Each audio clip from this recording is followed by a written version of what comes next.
ಸವಣೂರು ತಾಲೂಕು ಹತ್ತಿಮತ್ತೂರು ಗ್ರಾಮದಲ್ಲಿ 150ನೇ ಶತಮಾನೋತ್ಸವ ಸುವರ್ಣ ಮಹೋತ್ಸವ ಸಂಭ್ರಮದ ಉನ್ನತೀಕರಿಸಿದ ಸರ್ಕಾರಿ ಹಿರಿಯ ಪ್ರಾಥಮಿಕ ಶಾಲೆಯಲ್ಲಿ ಕಾರ್ಯಕ್ರಮ ನೆರವೇರಿತು ಮತ್ತು ಇದರಲ್ಲಿ ಪ್ರಮುಖರಾದ ರುದ್ರಪ್ಪ ಮಾನಪ್ಪ ಲಮಾಣಿ, ಶಾಸಕರು ಹಾವೇರಿ ಶಂಭು ಬಳೆಗಾರ, ಎಸ್ಟಿ ಗುಂಡಣ್ಣವರ, ಎನ್ಎಸ್ ಆಡೂರ್, ನವೀನ್ ಇಚ್ಚಂಗಿಮಠ, ವೀರೇಶ್ ಹಿತ್ತಲಮನಿ, ಶಶಿಗೌಡ ಹಳ್ಳಿ ಇನ್ನು ಮುಂತಾದವರು ಉಪಸ್ಥಿತರಿದ್ದರು ಮತ್ತು ಗ್ರಾಮದಲ್ಲಿ ಡೊಳ್ಳು ಕುಣಿತ, ಭಜನಿ, ವಾದ್ಯ ಮೇಳದೊಂದಿಗೆ ವಿಜೃಂಭಣೆಯಿಂದ ನೆರವೇರಿತು.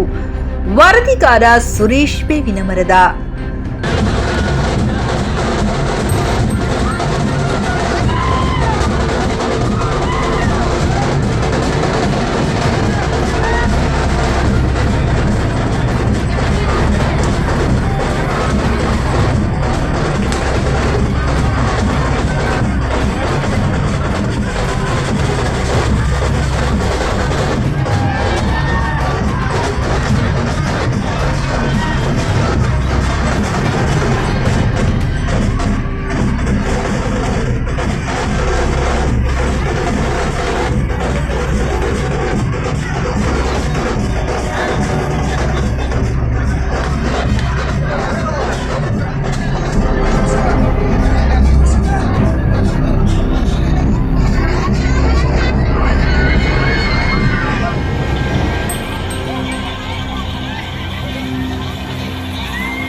मार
ಎಂಟನೇ ಕ್ಲಾಸ್ ವರೆಗೂ ಇದೆ ಅಂದ್ರೆ ಎಷ್ಟು ಖುಷಿ ಆಗುತ್ತಲ್ವಾ.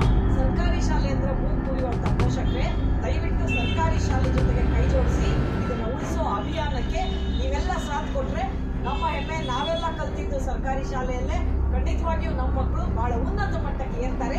150 ವರ್ಷ ಪೂರೈಸ್ತಿರುವಂತಹ ಸಂಭ್ರಮದಲ್ಲಿ ಇದನ್ನ ಶತಮಾನೋತ್ಸವ ಸುವರ್ಣೋತ್ಸವ ಅಂತ ಹೇಳಿ ಆಚರಣೆ ಮಾಡ್ತಾ ಇದ್ದಾರಲ್ಲ, ಇದಕ್ಕೆ ನಾನು ಅತಿಥಿಯಾಗಿ ಬಂದಿರೋದು ನನ್ನ ಸೌಭಾಗ್ಯ ಅಂತ ಭಾವಿಸ್ತಾ ಎಲ್ಲರಿಗೂ, ಇಡೀ ಹತ್ತಿಮತ್ತೂರಿನ ಪ್ರತಿಯೊಬ್ಬ ಗ್ರಾಮಸ್ಥರಿಗೆ ಮತ್ತು ಇಲ್ಲಿ ಕೆಲಸ ಮಾಡ್ತಿರುವಂತ ಪ್ರತಿಯೊಬ್ಬ ಅಧ್ಯಾಪಕರಿಗೆ ಹಾಗೂ ಶಿಕ್ಷಣ ಇಲಾಖೆಗೆ ಮತ್ತು ಈ ಯಾರು ಗ್ರಾಮಸ್ಥರುಗಳು, ಪಂಚಾಯಿತಿಯವರೆಲ್ಲ ಇದಕ್ಕೆ ಸಪೋರ್ಟ್ ಮಾಡಿದ್ದಾರೆ, ಅವರೆಲ್ಲರಿಗೂ ಕೂಡ ಮನೆ ಮಗಳು ಸುಧಾವರೆಗೂ ಗೌರವಪೂರ್ವಕವಾಗಿ ವಂದಿಸ್ತಾ ಇದ್ದೀನಿ.